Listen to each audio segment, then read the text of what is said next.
In February 1544, a Spanish explorer named Francisco de Orellana found himself in a troubling situation. After marching over the Andes Mountains, he had come to a river, a very, very large river, the biggest he had ever seen, the Amazon. Like many explorers in history, Orellana had come to the jungles of South America to find treasure and glory. But now he and his men found themselves starving, diseased, and lost in a vast and savage jungle. Their only hope was to follow the mighty river, wherever it may lead. And so Orellana travelled east in what would become one of the most epic journeys a human being had ever undertaken. Before him was more than 4,000 miles of river, which snaked across an entire continent, before eventually opening up into the Atlantic Ocean. On this perilous journey, Orellana and his men would battle native tribes, starvation, disease, and deadly creatures of the Amazon, and pretty much every other danger imaginable. So let's begin and travel with Francisco de Orellana down the Amazon River.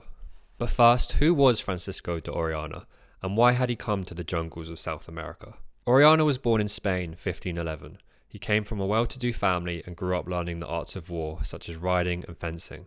There was not much opportunity for a middle-class man in Spain at the time, and Orellana was hungry for glory. The only real chance for fame and status was a triumphant military career, so like many other young men, Orellana hopped on a boat bound for the mysterious new world across the seas. He arrived in South America as a teenager and signed on as a mercenary soldier. Spain was busy invading Peru and conquering the Inca Empire. Cortez had already conquered the Aztecs a decade earlier, so Spain was hungry for more glory and riches. Over the next 10 years, Orellana made a name for himself fighting all across South America. During one battle against the Inca Empire, Orellana lost an eye. He would wear an eye patch for the remainder of his life. That's not important, but I thought I would mention it. So let's start our epic journey. In 1541, Orellana had crossed the Andes Mountains with a man named Gonzalo Pizarro. In fact, Gonzalo Pizarro was actually the leader of this expedition, and he's important to this story, so I will tell you about him briefly. As his name suggests, Gonzalo Pizarro was a part of the Pizarro family. This was one of the most well-known and wealthiest Spanish families. In fact, Gonzalo's brother, Francisco Pizarro, had led the recent conquest of the Inca Empire and was one of the most powerful men in all of Spain. Gonzalo had helped in his brother's conquest, but did not end up with the lion's share of the fame or fortune. So now Gonzalo was hungry for his own riches and glory. He wanted to be out of his brother's shadow. I will note here that Gonzalo Pizarro was not a very nice man, even by standards of the day. He was one of the most brutal and ruthless conquistadors in the New World, and his treatment of the natives was absolutely shocking, as we will see for ourselves soon enough. But there were other motives for the expedition apart from Pizarro's hunt for glory. Earlier Spanish explorers had reported rumours of a huge and wealthy kingdom that lay deep in the continent's mysterious jungles. It was said that a native king named El Dorado, or the Gilded One, ruled this kingdom, and he was so wealthy that every day he bathed in gold dust. The natives themselves that lived on the outskirts of the jungle also spoke to these rumours, piquing the ears of every conquistador around. The race was on to find this mythical kingdom and claim its riches. Another factor was cinnamon trees. There had been reports from other explorers that cinnamon trees were abundant deeper into the continent, and these themselves were worth their weight in gold. What can I say? Spices made the medieval world go round. They couldn't get enough of the stuff. However, survivors of early expeditions had also said that the natives fiercely defended the cinnamon, and everyone that had ventured in deep enough had either been killed or forced to retreat. Gonzalo Pizarro and Orellana's goal was to penetrate deep into the jungle and either find this lost kingdom or vast quantities of cinnamon. An added bonus would be to raid any native village they found en route. Pizarro and Orellana had crossed the Andes Mountains along with 240 Spanish troops, known as conquistadors. These soldiers were veterans of the recent Inca conflict. Among them were crossbowmen, infantry, and harquebusiers. If you don't know what that is, the harquebus was an early form of the musket, which used gunpowder. The natives had never encountered such weapons before, and they were extremely effective. Although the gunpowder had to be kept dry, not an easy task in a rainforest. The expedition also possessed 200 horses, which was a huge number. Horses were very expensive in the New World. They were very effective in combat, as the natives had never encountered such beasts before. Then came the warhounds. The party had over 2,000 of them. These dogs were bred specifically for war and were, as you can imagine, terrifying. The sight of a pack of Spanish warhounds tearing apart native warriors was enough to make even the most hardened tribal warrior flee. For food, the expedition had set out with 2,000 to 3,000 pigs, which were herded at the rear of the vanguard. Now, an expedition like this needs a lot of supplies, so to carry everything, there was 4,000 native porters. These natives were effectively slaves and were chained together. They carried everything, including food, gunpowder, and building materials, the latter being used for bridge making. Crossing the mountains had not been an easy task. Before the expedition had even reached the jungles, they had endured constant rain, with Pizarro stating, quote, "The rains never stopped long enough for the shirts on our backs to dry," end quote. The harsh terrain and freezing temperatures had already killed hundreds of the slave porters. Most of them were barely clothed and had zero protection from the cold. But now Orellana and Pizarro had reached the start of the rainforest. With no real idea of the land that lay ahead of them, Pizarro decided to lead a small force east, towards where the cinnamon trees were reported to be. With him, he brought 70 men that would travel on foot. They had already learnt that horses did not fare well in the jungle. For 40 days, Pizarro and his 70 men walked around the region with no real sense of direction. It was a brutal march, the men facing constant troubles. The rain never stopped, swollen and raging rivers blocked their path, and the men encountered snakes, frogs and ants that caused agony. They simply had no experience in this environment. At one point, Pizarro thought he had found cinnamon trees, but it turned out to be a different plant with a similar aroma. It didn't help that nearly all the men had never actually seen a cinnamon tree before. Identifying a plant you had never seen before in a rainforest was an impossible task. What the Spanish didn't know was that the cinnamon tree was not native to this part of the world. The rumours were just that, rumours. Frustrated and tired, Pizarro captured natives and proceeded to torture them.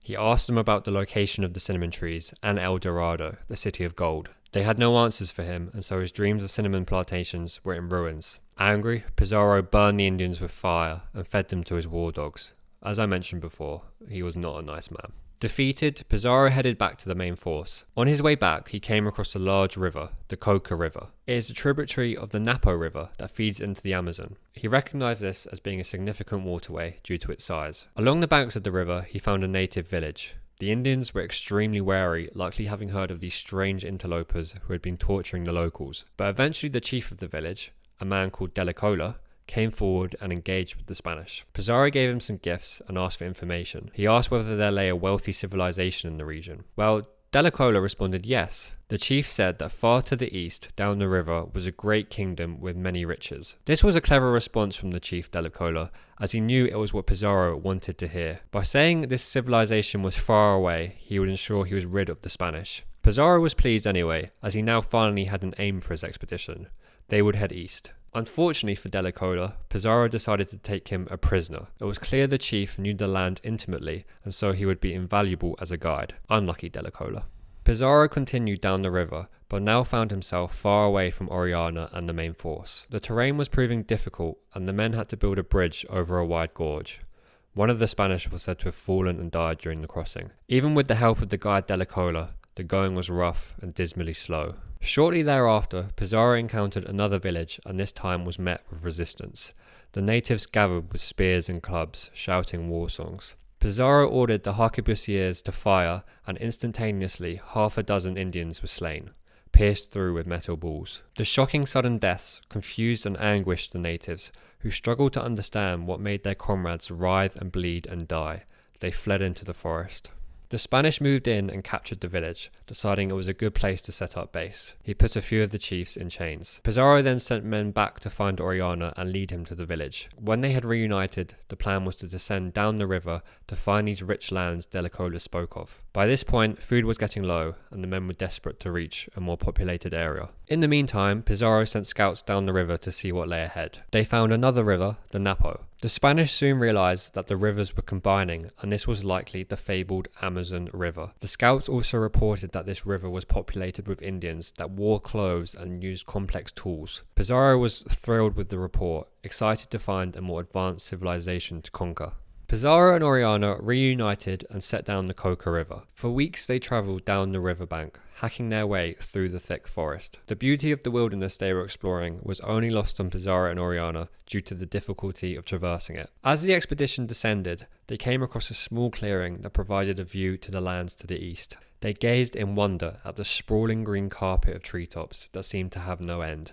It looked like the jungle went on for eternity, and the men were awestruck at the sheer scale of nature. They managed to deduce that the Coca River was an arm of a much larger river, the Amazon. Previously, a Spanish explorer named Ordaz had attempted to penetrate the Amazon from the other side of the continent by going up the mouth that feeds into the Atlantic. However, he had not got far at all before 3 of his ships sank and he gave up. Based on the small bits of information Ordaz had provided, Orellana and Pizarro were confident that if they followed the Amazon all the way, they would end up reaching the Atlantic Ocean, although they had no perception of how far that journey would be. If they had known, they likely would have turned around then and there. Soon they came across another village and immediately attacked it. This is how Pizarro liked to operate. Remember, in their minds, they were conquerors. Anyway, from the village, they captured 15 canoes as well as some much needed food. Pizarro captured the chief and put him in chains alongside the other prisoner chiefs from upriver. The canoes would be useful, but food was the top priority. Out of the 4,000 native porters that had begun with the expedition, nearly all were now dead or dying. Others had fled into the rainforest, doubtless never to be seen again. They hadn't just died from exposure to the elements, but also disease. Smallpox wreaked havoc, as inhabitants of all over the Americas would soon find out. The unfortunate souls were left to die in the jungle, moaning and shivering alone. So the Spanish descended the river. Scouts went ahead in the canoes, while the rest of the men hacked through the undergrowth of the rainforest along the banks. It was exhausting work, and progress was extremely slow. Occasionally they encountered a village, and they would trade when possible. If the natives would not comply, the Spanish would raid the village for supplies. In October 1541, the expedition had been travelling for 8 months. The men were sick and weak. Orellana favoured the idea of retreating to the high savannas, where if they were lucky, they would find a road to a settlement. But Pizarro would not abandon his dreams. He knew they needed to speed up their progress, otherwise they would starve to death. But how? Here Pizarro had an epiphany. The answer was the river. The river was the best highway possible. It's how the natives travelled through the jungle. It was their life source, and Pizarro realised they needed to utilise it. So Gonzalo Pizarro decided they needed to build a boat. This actually was not a bad idea. With a boat, it would be a lot easier to transport the heavy supplies that the men were carrying. Plus, many of the soldiers were sick and struggling to walk. It would give them a chance to rest.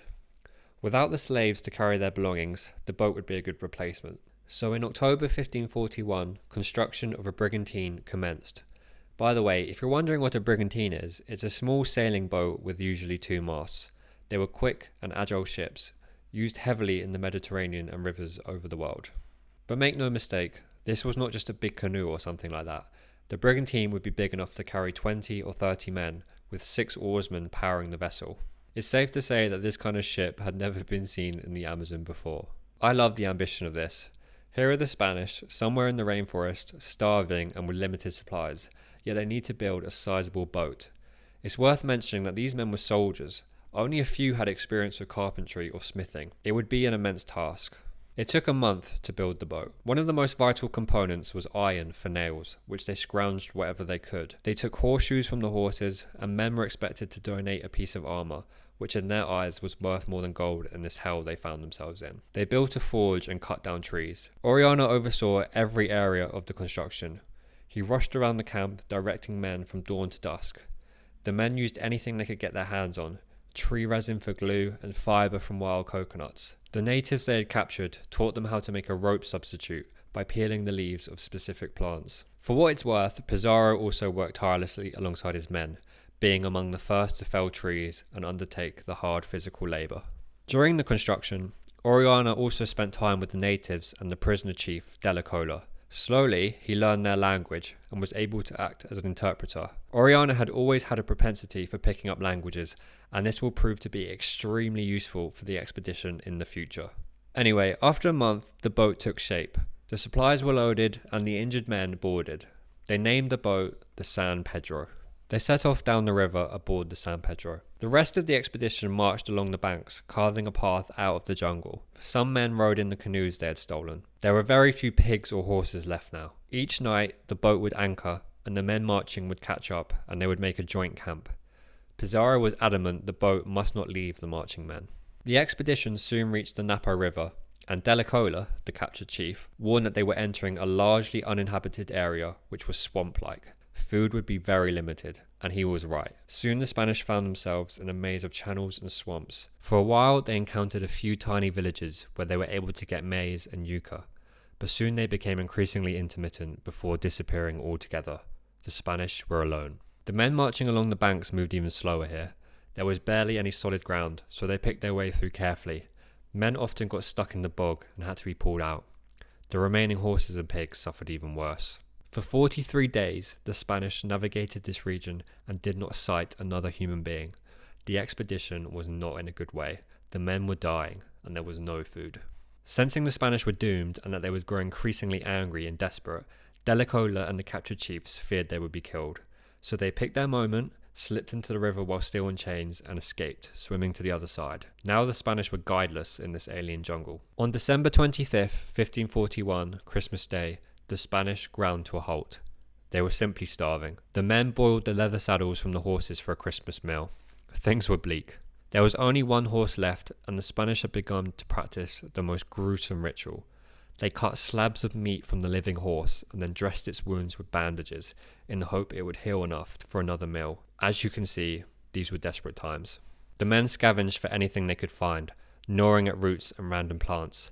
Many of the soldiers became ill after eating the poisonous plants from the forest. For the first time, morale was at breaking point. There were hushed whispers of mutiny, but nobody knew where to go anyway, so they figured they needed every man they could muster. It was here, in this desperation, that Orellana had an idea. It was clear they needed to change strategy. He proposed to sail down the river with the healthiest men in order to find a village downstream where there would be food. From his conversations with the escaped Chief Della Cola, he knew that the river they were currently on, the Napo, would join another great river. After that, there would be villages. It was possible this information was false, but what the men needed most was hope. False hope was better than none at all. Based on the information he had gathered, Orellana estimated it would take 12 days to sail down the river, locate the village, find food, and return to the main expedition. Of course, there were many things that could go wrong, but they were now desperate. If Orellana returned successfully, they would then be able to lead the rest of the expedition through the swamp to the villages. After a little thought, Pizarro agreed to Orellana's plan. Pizarro would remain with the main expedition, awaiting his return. So on the 26th of December, 1541, Orellana and 57 of the healthiest men boarded the San Pedro. They loaded the heaviest supplies so Pizarro's men wouldn't have to carry them, as well as crossbows, harquebusiers, and lots of gunpowder. I will note here one of the men that joins Orellana downriver. His name is Gaspar de Carvajal, and he is a friar. If you don't know what a friar is, it's similar to a priest or monk. I mention him because he is important to our story. That is because almost everything we know about the expedition from this point forward is from the writings of Gaspar de Carvajal. He records their journey in detail, so that is our main source from now on. Down the Napo River, the brigantine went. Some of the men rowed besides in canoes.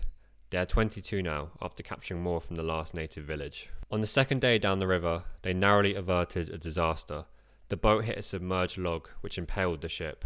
The men acted quickly, hauling the boat to shore, and spent a day repairing the hull. It was a scary start, but they continued. Whilst navigating through the swamp, the men were particularly fearful of giant anacondas, the world's largest snakes. They could easily coil around a human being and squeeze the life out of them. That and the caiman crocodiles that kept a silent eye on the strange boat as it sailed past. By the third day, Orellana was coming to grips with a significant dilemma. The river here was moving incredibly quickly.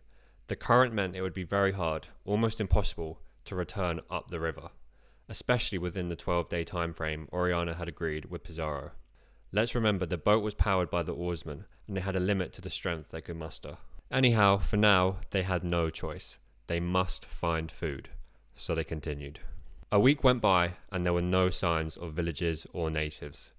All the men were in bad shape, succumbing to starvation. They took to venturing along the shore, scavenging for anything that looked remotely edible. Some men ate poisonous plants and writhed in agony throughout the nights. The friar, Gaspar de Carvajal, wrote, quote, "We reached a state of privation so great that we were eating nothing but leather, belts, and soles of shoes, cooked with certain herbs, with the result so great that we could not remain standing. There were some who ate herbs with which they were not familiar, and they were at that point of death, because they were like madmen and did not possess sense." End quote. By New Year's Day, their situation had become dire. If they did not find food soon, they were all going to die on that river. During the night, Orellana reported hearing drums. He rushed around the boat, waking the men, everyone eagerly trying to hear what Orellana could hear, but none could. Orellana collapsed eventually, thinking that he was delirious or losing his mind. But the next day, out of the mists, 4 native canoes appeared ahead of the brigantine. The Indians, which were likely out hunting, were startled by the Spanish. I mean, imagine their surprise. They had never seen a European before, never seen armour, and certainly never seen a boat like the San Pedro.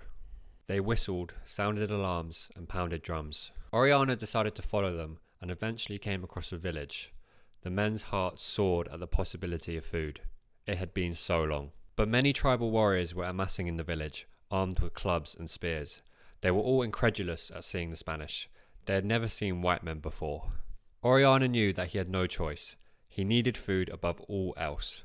Acting decisively and boldly, he shouted orders at his men. Despite their terrible state, the Spanish were hardened soldiers, and they leapt to obey. They strapped on their armour and weapons and disembarked the boat, marching up the shore in battle formation. The boldness of this action did the trick. The natives fled at the sight of these strange men. The Spanish took control of the village and quickly scoured for food. They found maize, as well as fish, monkey and bird meat drying on racks. Orellana set guards at the perimeter of the village, while the men took turns gorging themselves for hours. But they could see the natives were gathering downstream. Finally, some native warriors approached, tentatively on canoes. And this is where Orellana displayed great leadership. He decided to change tactic and try diplomacy. Despite the food, his men were still incredibly weak. It would be beneficial to avoid a fight in their current condition. Plus, there were a lot of natives gathering. If it came to fighting, who knew if Orellana could even win? Orellana's language skills that he had learned from the chief Delacola were a great help. He greeted the Indians in a friendly manner and offered them gifts. After a while, the chief appeared and embraced Orellana. Peace had been made. Orellana gave the chief a pair of boots and a belt, and the chief appeared pleased. In return, the Spanish asked for food. The chief obliged, and the Spanish were greatly relieved. Diplomacy had been the correct choice this time, and had likely saved their lives. One of the men wrote, quote, "His knowledge of the language was after God the deciding factor in preventing us from perishing on that river." End quote. The village was called Amari, and it was a lifesaver.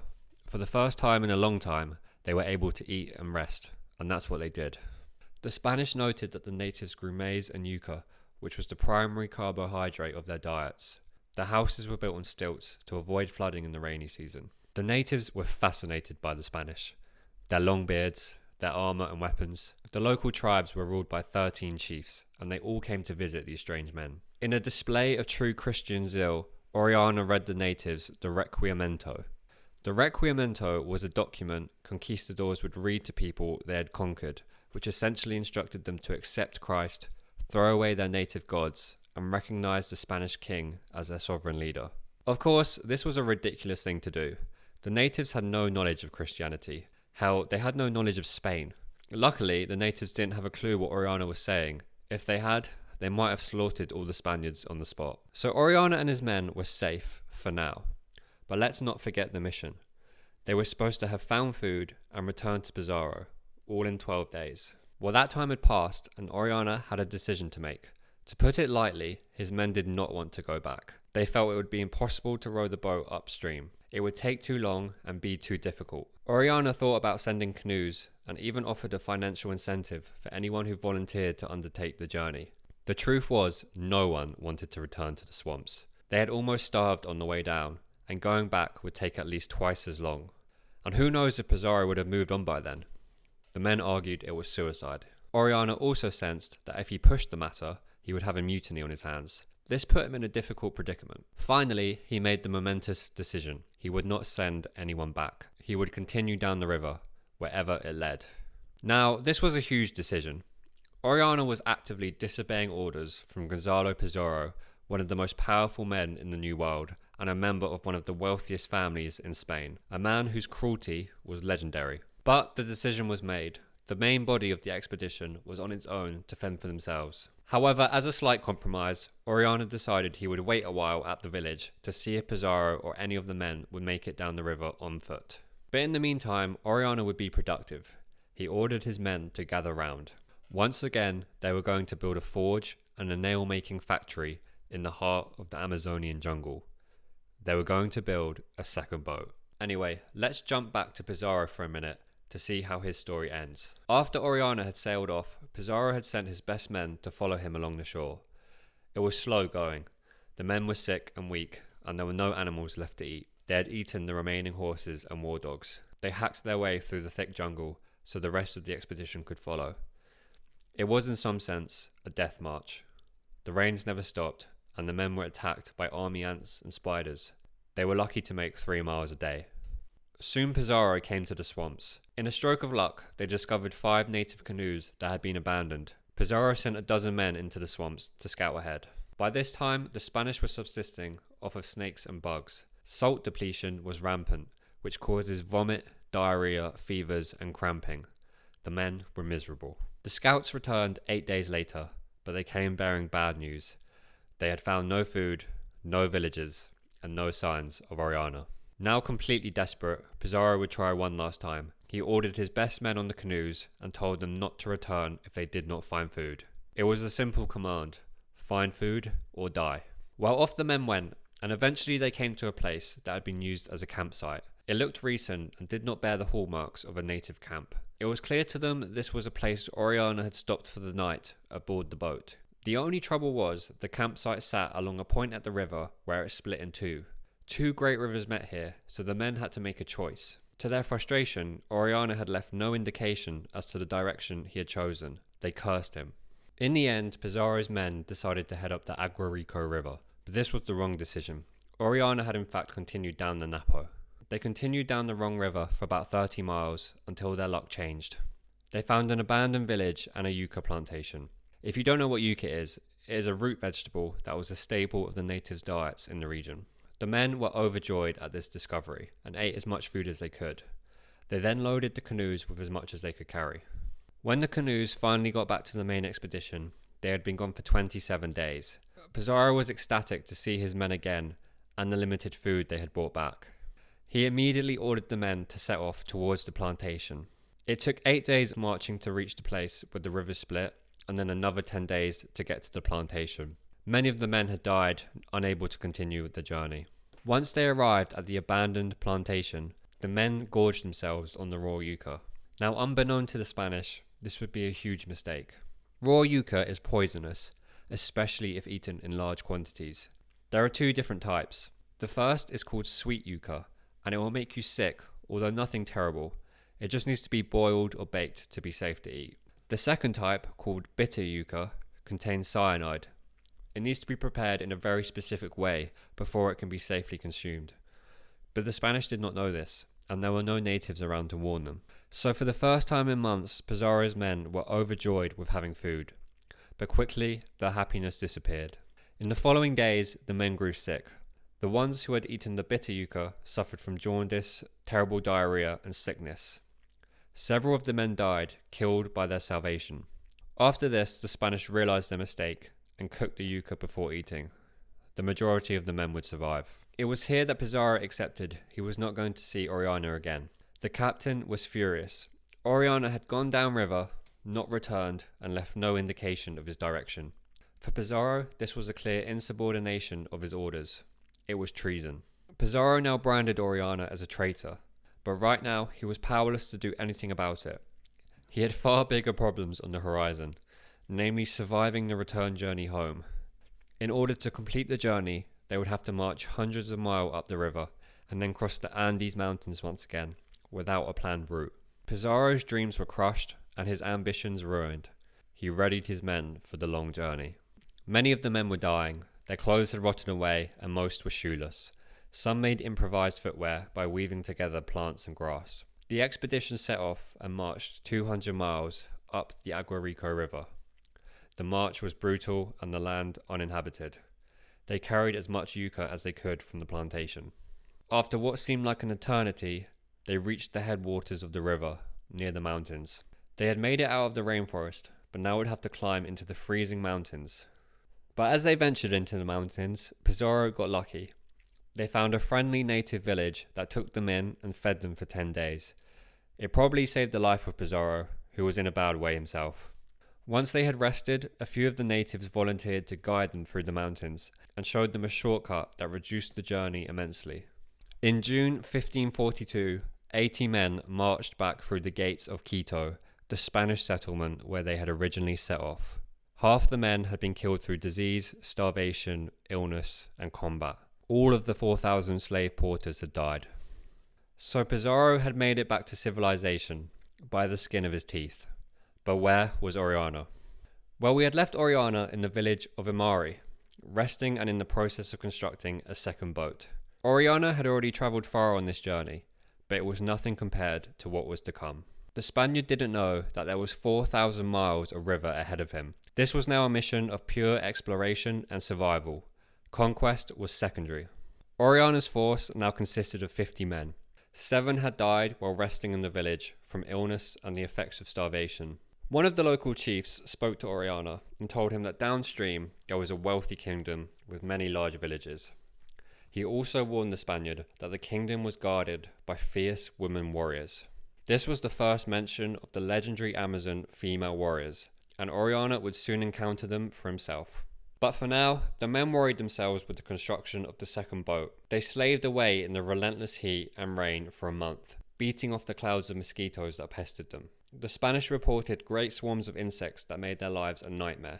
The men had to work in pairs, one working, the other fanning him constantly to get rid of the mosquitoes. Again, the key ingredient for the boat was nails, so the men once again built a forge and melted down any metal they could go without. After 1 month, they had produced 2,000 nails.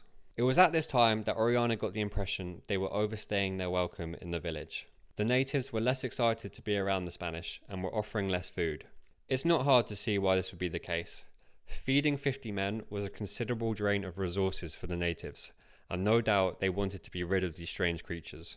The only problem was the boat had not been built yet, but Orellana's intuition told him that they needed to leave, otherwise the natives might take it on themselves to dispose of the Spanish. So on February 2nd, 1542, the men boarded the San Pedro, carrying the nails they had painstakingly forged, and as much food as they could carry. His plan was to find a suitable place downstream to craft the second brigantine. On February 12th, they found the Napo River was coming to an end. It fed into the Amazon, one of the longest and most powerful rivers in the world. The Spanish would be the first Europeans to experience this wonder in history. The friar, Gaspar de Carvajal, said, quote, "It was so wide from bank to bank that it seemed as though we were navigating launched out upon a vast sea." End quote. They soon came across another village and learned that they were now in the realm ruled by a powerful overlord called Amari the Great. Orellana tried to set up camp here, but there was great swarms of mosquitoes, more than they had ever encountered. The insects literally drove the Spanish away to find a better place downstream. While the Spanish were awed at the scale and wonder of the Amazon River, they had to be vigilant. Huge trees twisted violently in the currents and threatened to wreck the boat at a moment's notice. They noted that the banks teemed with wildlife, creatures that the Spanish had no conception of. Soon after joining the Amazon River, the Spanish encountered natives on canoes. The customary exchange of gifts occurred, and the natives led Orellana to their village. This village was the home of the powerful overlord called Amari the Great. Amari greeted the Spanish in a friendly manner and offered them food and lodgings. The Spanish were relieved at this stroke of luck. Amari the Great would be a huge help for the Spanish. The chief was fascinated by the Europeans, and he was a wealth of information. He told Orellana about the lands downstream and what to expect. He said that the next 250 miles would be through his kingdom, and the Spanish could travel in peace. But beyond that lay the kingdom of Machiparo, Amari's arch enemies. The Machiparo were a warlike people, and Amari warned that they would certainly be hostile. And then even further beyond the Machiparo were the Omagua, another fearsome tribe that ate the flesh of their foes. Orellana absorbed this information, no doubt with some concern at the journey ahead. But he had no choice.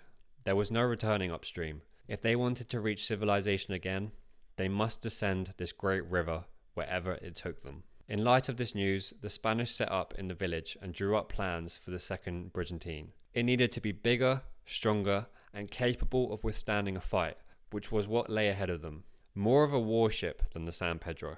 From February 26th to April 24th, around 2 months, the men built the ship. One difficulty was that the most suitable wood for the build was located very far away from the village, and whilst Amari the Great seemed friendly enough, Orellana was worried that his men were still in a weakened state. He told his men to be on guard for treachery, just in case. Orellana was also keen to keep his men busy working so they did not cause any trouble. The more time these two very different people spent together, the more chance there was of a misunderstanding occurring, and that could be deadly. One interesting event occurred during this time. Orellana was visited by a group of tall men with whitewashed skin. They wore gold jewelry and dressed well. They said they were emissaries of a powerful overlord and had come to investigate the reports of these strange Europeans. Orellana was mesmerized by their mystical appearance, and they left soon after they arrived. We don't really know who they were to this day, but many people speculate that they were shamans of some kind from a kingdom deeper in the rainforest.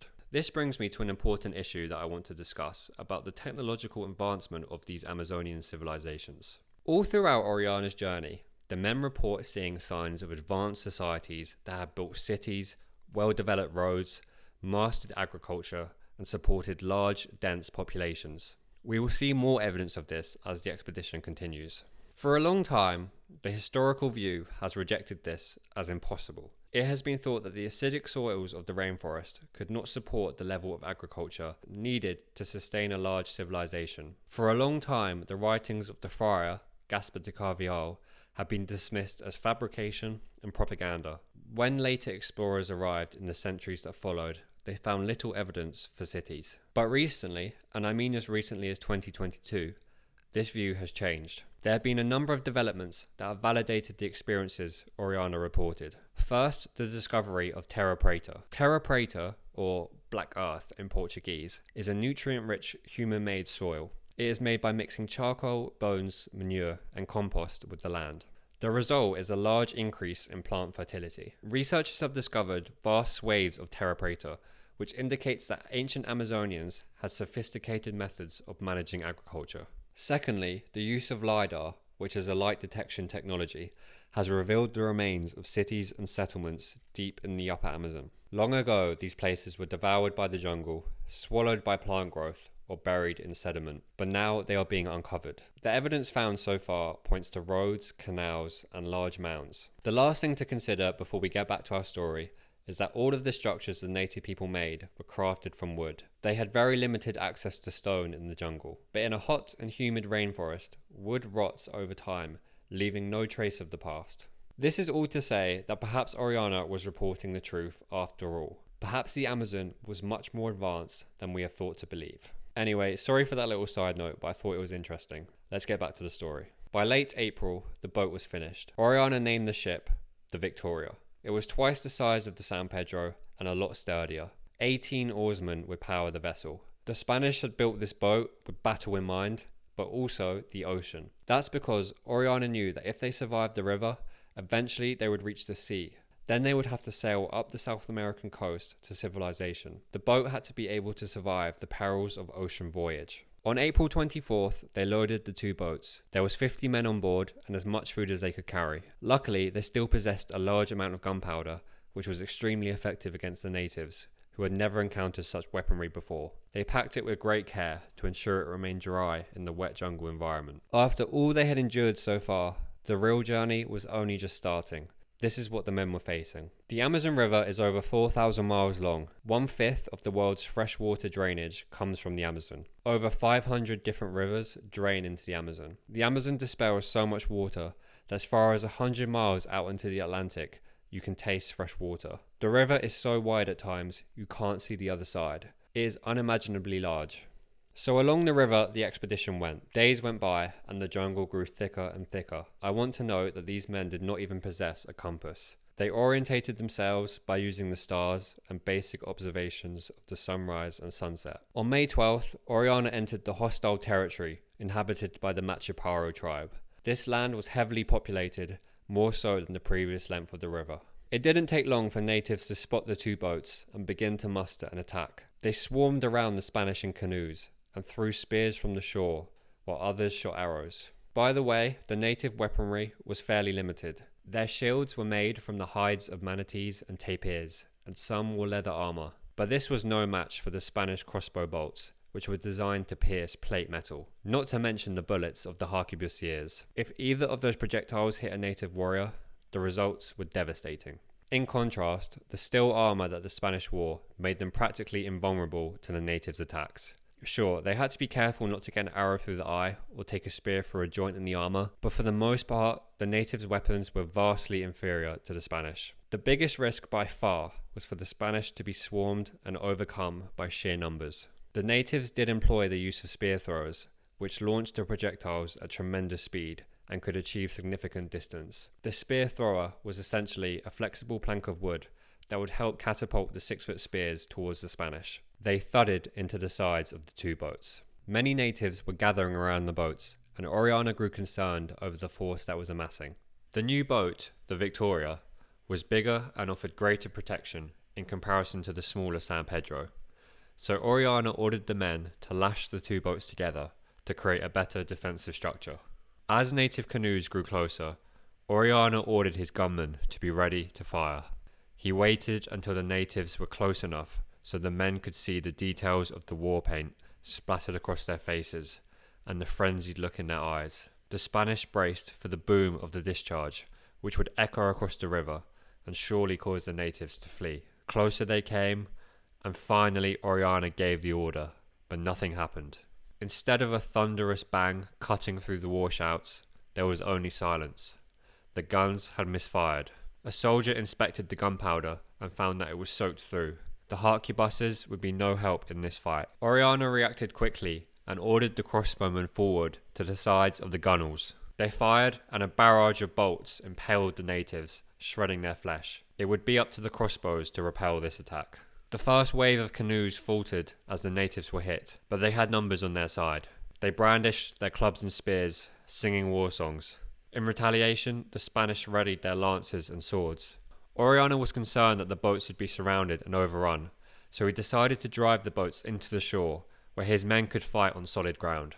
This may seem like an odd decision, but let's not forget the Spanish wielded steel swords, which were incredibly effective. Natives had never faced steel weapons. They had no conception of such sharp, strong, and deadly instruments of war. The weaponry, armour, and military tactics of the Spanish made them a match for native forces 10 times their number. This is what Orellana was banking on, and it worked. Half of the men jumped ashore and the natives scattered into the forest. The men marched towards a nearby village and entered without resistance. The Spanish were surprised at the village size and prosperity. There was a lot of food, including beans, maize, pineapples, avocado, peanuts, honey and fish. The men were particularly struck by huge turtle farms, which held up to 50 turtles each. Orellana had his men gather up the food, whilst nervously watching the river and the forest for signs of native reinforcements.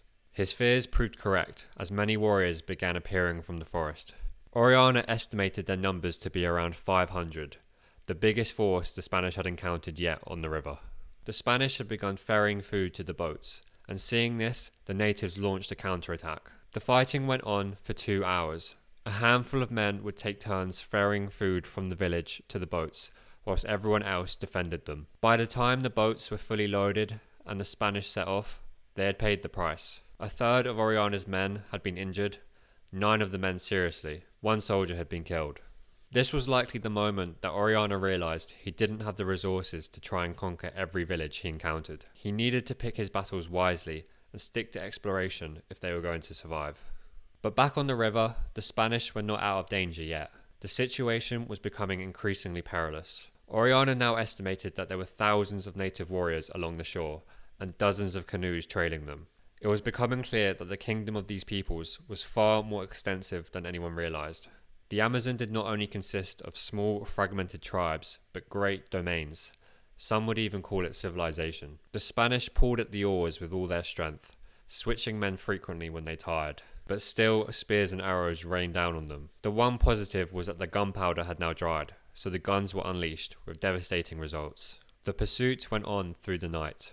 Whilst the howler monkeys barked far up in the canopy, the toads croaked under the moonlight, and the crocodiles watched with idle curiosity, the Spanish struggled. The natives were smart. They would attack every now and again throughout the night before withdrawing, meaning that the Spanish could not afford to rest. There was no respite, only exhaustion. Men continued to row in shifts, navigating under the starlight. The skirmishes at night were not as intense as before, but they worked on the nerves of the men. When day eventually came, the fighting only grew more intense. More settlements appeared along the river, with their populations adding to the chase. This was becoming life or death for the Spanish. Yes, they had gunpowder, but they could not fight exhaustion. The natives would constantly attack and then replenish their forces. How much longer could Orellana last? The fighting continued all of the next day. There was no time to eat, rest, or sleep. By now the Spanish had been under attack for over 24 hours. The men were flagging. At one point, hundreds of canoes chased the boats. They attacked from all sides and forced the Spanish into a narrow channel with high banks on either side. Orellana sensed an ambush, and sure enough, hundreds of natives, maybe thousands, appeared and hurled spears at the Spanish from above. The men panicked, and Orellana felt they were moments away from being overrun. In desperation, he ordered his finest marksmen in the Spanish force to pick out the chief of the natives, who they identified through his unique dress and bodyguards. The soldier took aim, held his breath, and shot the chief through the chest. The men's hearts soared as they watched the native leader fall, his followers looking incredulously at the Spanish and panicking. To them, this was pure magic. It was as if these strange men could use thunder and lightning as a weapon. Whilst the natives panicked, Orellana ordered the boats forward, barging through some canoes. They made it past the ambush site, and all breathed a sigh of relief. The battle with this kingdom would last another 2 days. The Spanish slept in moments, always alert.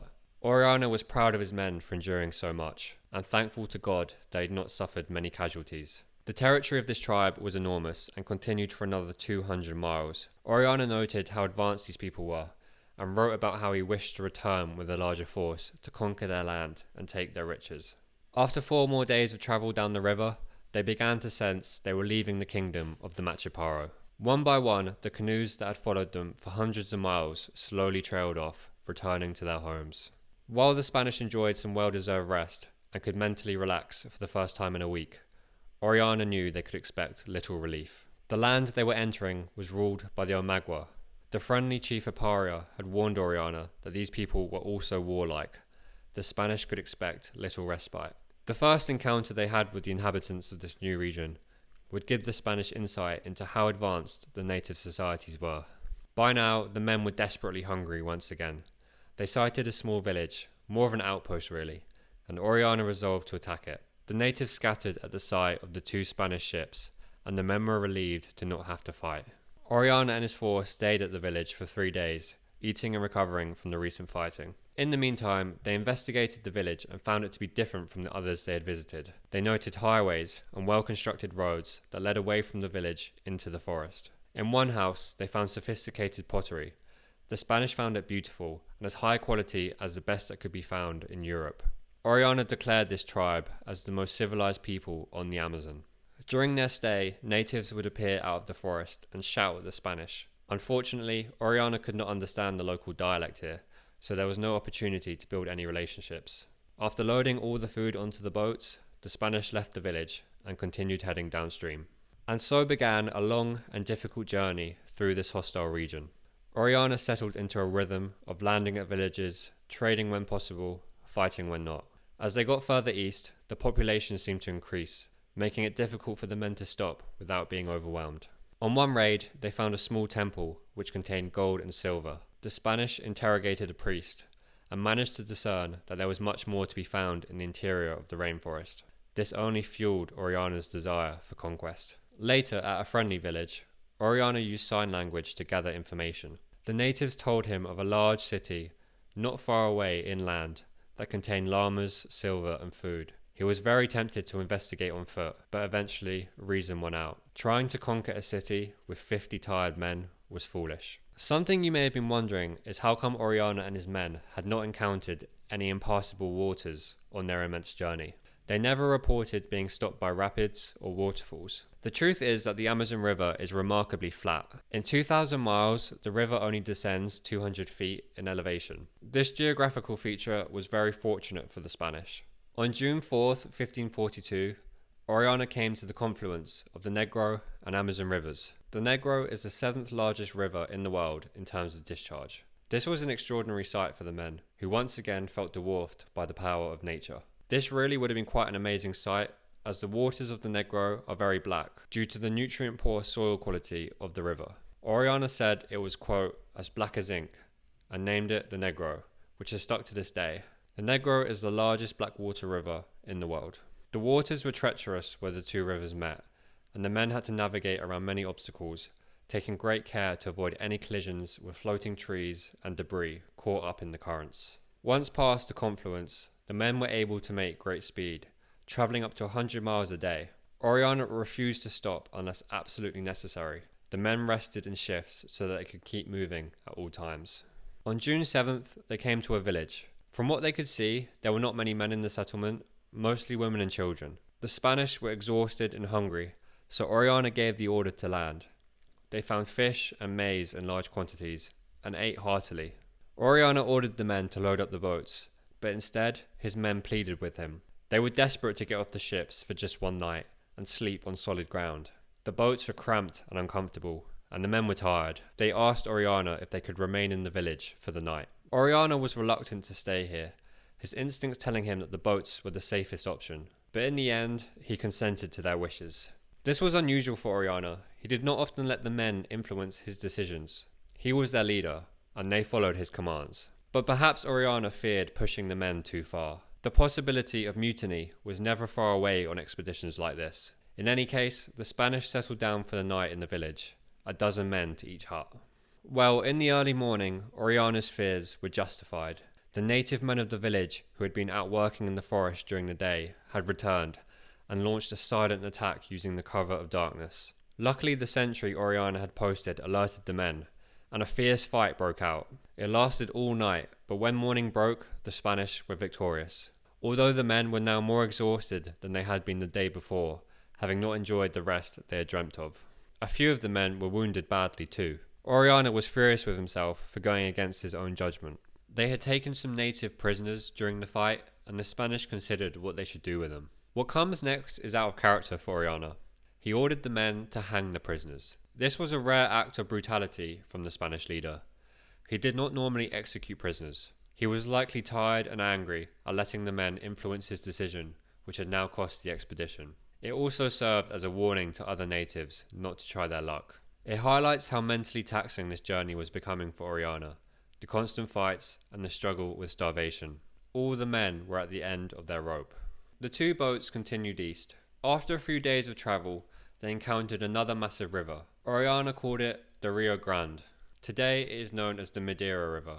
The Madeira is the longest of the Amazon's tributaries. It is over 2,000 miles long and half a mile wide. The Madeira contributes 15% of the water volume that makes up the Amazon. The Spanish were in awe at its size and power. Past the Madeira, the Spanish came across villages once again. They were large and appeared prosperous, but any attempt to trade or engage with the locals was met with hostility. Orellana reported seeing the heads of human beings on spikes. The men decided to keep to the middle of the river and hurry along. Now, the next notable event that occurred on the voyage is without a doubt the most famous encounter the Spanish had on the Amazon. Orellana offered the natives gifts when they approached, but the Indians were wary of the strangers and refused. After trying to communicate for a time, it became clear that the natives were preparing for an attack. Orellana decided to go on the offensive, trying to land and scatter the Indians before they could form a solid defense, a tactic that had worked well for him in the past. The men would steal food and be on their way again without having to risk much fighting. So Orellana ordered the harquebusiers to fire, unleashing smoke and thunder on the nearest canoes. It worked, and the Indians fled, frightened to their core. The captain then landed the brigantines, with his soldiers falling into battle formation. But what follows is the most dangerous battle the Spanish had participated in yet. Now he was on the shore, Orellana realized that there were far more native warriors than he anticipated. He rallied forward into the village, but instead of fleeing, the natives met him in the middle. As the fighting raged, the Spanish saw something that would go down in history. Orellana reported that the natives were led into battle by tall, pale women with long hair. These women fought on the front lines and were obvious leaders. They were dubbed the Amazons by Orellana in his writings, a name inspired by the legendary women warriors found in Greek mythology. I want to discuss the Amazons a little further, but first let's get back to the battle. The fighting was fierce, lasting about an hour. The Spanish killed around 8 of the Amazons, and native resistance collapsed. The friar Carvial took an arrow to the ribs, but it did not penetrate his lungs. He would live. As the Spanish retreated to the boats, Orellana took a prisoner with him. As the Spanish set off, they were surprised to see few canoes following them. The reason for this soon became clear, as ahead the river narrowed and the natives had set up an ambush. Arrows rained down, the men desperately taking cover where they could. Gaspar de Carviol was shot in the eye, and at one point the smaller boat, the San Pedro, found itself stuck on the shore, the men struggling desperately to free her. The natives swarmed the sides of the boat, and the Spanish could do nothing but fight and repel the attackers. Orellana saw this and came to the rescue in the Victoria and helped free the trapped boat. It was a close call. After escaping the ambush, the natives appeared to lose heart and trailed off away from the boats. Orellana sighted a small island directly in the middle of the river and decided it was a good place to camp and rest. The night was quiet and the men managed to sleep. But in the morning, a huge force of war canoes appeared on the river, over 200, each carrying 20 men. The Spanish scrambled to their weapons, and Orellana ordered a barrage of gunfire, telling his men to target the leaders. It worked, and the canoes fled in utter shock. It's really hard to comprehend the effect gunpowder had on the Indians. They had no reference for it. To them, a loud bang went off, smoke appeared, and their friends magically died next to them from far distances. This was without a doubt sorcery of a kind they could not compete with. They had no choice but to retreat in fear. For the first time in a week or so, the Spanish were on land and free from the threat of attack. They rested and tended to their wounds. So let's circle back to the issue of the Amazon warriors. While they rested, Orellana asked a native he had taken prisoner about the female warriors. The man reported that they were a warrior race that lived deep in the interior of the jungle. They did not marry, and no man lived with them. When they wanted a child, they would capture a man from a village and then send him back when the deed was done. If the child was a boy, they either sent the babe to live with the father or killed it. So there we have it, from the writings of Orellana and supposedly the testimony of a native. The truth is, nobody knows if the Amazons were real. It is certainly possible that Orellana decided to spice up the report of his journey by adding a bit of mythology that he knew would get people back home excited. If people were excited, the Spanish crown may fund another expedition. However, that's not to say it's not true. It's certainly possible that the Amazons were real. While women warriors are certainly more unusual, they have existed through different cultures. Another possibility is that it's half true. There were women warriors, but Orellana decided to add a bit of flair about them being tall and pale. Who knows, it's all speculation. You can make your own mind up. As the Spanish continued downstream, a new horror was introduced. They had entered a new region controlled by a tribe who covered their bodies in black soot, were tall, fearsome, and warrior-like. Judging from the human body parts hung up around the villages, the Spanish suspected they were cannibals. Orellana named this place, quote, the province of the black men, end quote. The horror, however, was only revealed after the Spanish engaged in a minor skirmish, entering a small village for food. One of the soldiers got hit by an arrow, which pierced his foot. Usually this would be a fairly minor wound, so Orellana did not think much of it. However, the next day, aboard the boats, the man with the injured foot was moaning and shivering in pain. The soldiers were usually stoic when it came to injury. These were hard men who had suffered a great deal to get to this point. Nobody understood why the man was so hurt. Well, soon enough, the wound turned black. Within 2 days, the soldier was dead of infection. Upon inspection, Orellana surmised that the arrow had been coated in poison. Now even a minor scratch could prove to be deadly. This event was repeated in the coming days as natives came out in small groups to harass the Spanish. 2 soldiers were hit and both died a painful death. After this, Orellana stopped to reinforce the gunwales and build them higher to offer the men greater protection. At this point, the Spanish were only 300 miles away from the ocean. They had almost made it. However, as they got closer to the Atlantic, the river became a maze of tributaries, islands, channels, and dead ends. The mouth of the Amazon is over 200 miles wide, and there are many different exit points. It would not be a straightforward journey. While landing at a village for food, the Spanish discovered clay interpretations of sailing ships, as well as other European-made items. This was of great interest as it indicated to Orellana that they were approaching the end of the river. Unfortunately, while leaving the village, one of the boats, the San Pedro, was impaled by a submerged log. The natives took the opportunity to attack, and it took over 2 hours of fighting for Orellana and his men to repel them. The Spanish stuffed the hole with anything they could find, and the boat was able to limp away from the village, although it was badly wounded. Orellana found a defensible plot of land and set up camp to repair the boat. The damage was extensive, and the men had to make more nails. But there was a bigger problem. Starvation was once again plaguing everyone. For the last 200 miles, they had found very limited food in any villages. Many of the men were weak and emaciated. Orellana did not know how they could go on. But by chance, the men would receive a gift from God. A soldier spotted a dead tapir floating down the river. If you don't know what a tapir is, it's a large animal the size of a small horse.